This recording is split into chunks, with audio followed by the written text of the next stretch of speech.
Snowfall is a clever, retro-pulp thriller. Ever since the project was announced, I labored under the misperception that FX Snowfall, about the rise of crack in the 1980s, was going to be another The People v. O.J. Simpson. The finished product is a plot-driven, retro-pulp thriller that takes more of its cues from gangster movies than from docudramas. The most striking thing about Snowfall, though, is that it never seems less exciting, less special, than when it's doing the standard Scorsese Tarantino thing and putting groups of treacherous men and a few women at cross purposes, then watching them threaten and bluff each other until the guns come out or don't.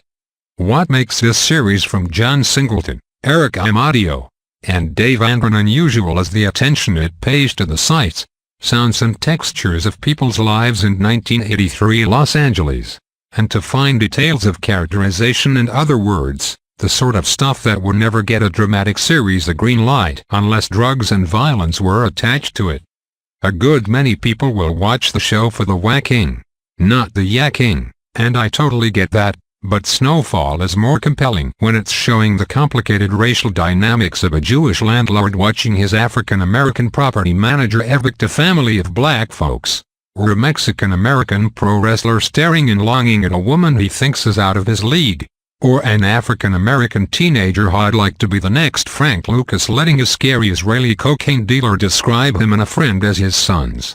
Singleton, Amadio, and Andron and their crew of directors, whose ranks include Singleton himself, Adil El-Arbi and Bill El-Fallah, who directed the Belgian thriller Black, and regular Atlanta Helmer hero Murai, set the major players on parallel tracks early, then slowly bring them into the same orbit. One apparent goal is to show different facets of the cocaine trade during the 1980s, when Ronald Reagan's wife Nancy fronted a Just Say No to Drugs campaign while his administration funded right-wing Central American governments with drug money. A lot of these details were laid out in investigative journalist Gary Webb's Doc Alliance series of newspaper stories, which explored the ties between the Nicaraguan Contras, the CIA, and black neighborhoods in Los Angeles. Every major character is either involved in the drug trade or is unbeknownst to them close to it. But rather than go for a vibe like The Wire or Steven Soderbergh's Traffic, which explored the drug trade with a newspaperman's anthropological detachment, Snowfall aims for a bouncier, more seductive vibe.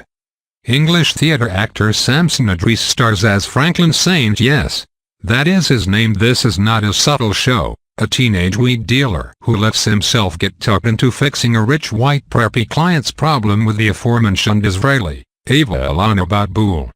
Ava is a party animal and a stone-cold maniac, the kind of guy who tests bulletproof vests by having his underlings wear them. His burgeoning relationship with Franklin is fascinating because Franklin is a creature of pure will, and Ava seems to recognize something of himself in the young man, even though culturally they're worlds apart. The source of his ambition remains somewhat mysterious even after you find out key details of his life. His aunt and her boyfriend are weed dealers, and his father appears to be homeless. The show treats Franklin as the African-American version of one of those early Tom Cruise characters who climbed the social ladder by constantly raising the stakes of his own life. There are lots of characters like that, some fabulously wealthy, some barely scraping by, others hovering somewhere in the middle of their respective organizations, doing just well enough that they start to resent not doing better. The CIA is represented by Teddy McDonald Carter Hudson, a hangdog handsome character actor in his first major role, who gets pulled into a crime scene cleanup by a Nicaraguan paramilitary figure Sergio Perez Manqueta and ends up laying the groundwork for what'll probably become the Iran-Contra scandal.